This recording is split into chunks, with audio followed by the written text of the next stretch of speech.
બનાસકાંઠામાં ઉનાળુ બાજરી અને મગફળીના પાકમાં ભારે નુકસાન વેઠવાનો ખેડૂતોને વારો આવ્યો। બદલાતા હવામાન અને પાણીના તળ ઊંડા જતા ખેડૂતોને ખેતીમાં મોટું નુકસાન થઈ રહ્યું છે। તો ચોમાસા પછી પણ સતત વરસતા કમોસમી વરસાદને કારણે પશુઓના ઘાસચારાનું પણ ગંભીર સંકટ ઊભું થયું છે। ખાસ કરીને પાલનપુર અને વડગામ વિસ્તારમાં હાલ ખેડૂતો મોંઘા ભાવે બહારથી ઘાસચારો ખરીદવા મજબૂર બન્યા છે।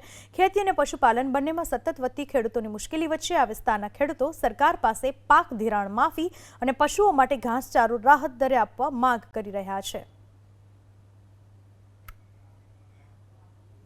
આજે મોટા મોટા જે સમાજો दूध उत्पादक करता था એ સમાજોએ પશુ કાઢી અને બજાર તરફ વળ્યા છે। નાના મોટા ધંધા કરીને જીવન ગુજારવાનું ચાલુ કર્યું છે।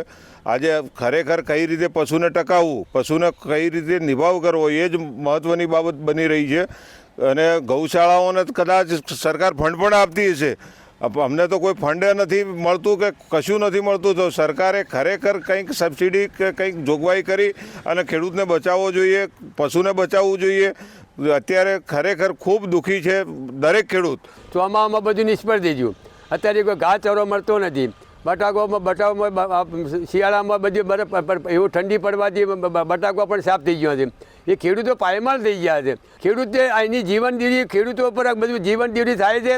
એક અમે સરકારને અપીલ કરીએ છીએ કે તમે ખેડૂતો માટે કંઈક ના માટે તમે બીજાઓના માટે તમે કોઈ તાયફા કરતા હોય બંધ કરો। ખેડૂતો માટે તમે જુઓ, ખાલી ખેડૂત એ ભારતનો દેશનો તાજ છે। આજે ઘાસચારાની ખૂબ જ અછત ઊભી થઈ છે અને લોકોને પણ એટલી માંગ ઊભી થઈ છે ઘાસચારાની। અને અમારે પણ અત્યારે બહારથી રાજસ્થાન અને સૌરાષ્ટ્ર બાજુ પણ મગફળીનો પાક ઓછો હોવાથી પણ એ પણ લોકો ભાવ વધારે લે છે અને વધતા ટ્રાન્સફર ખર્ચો અને ભરાવાની ખર્ચોને લઈને અમારે પણ એક ભાવ વધારે ટ્રાન્સફર ખર્ચો ચડે છે।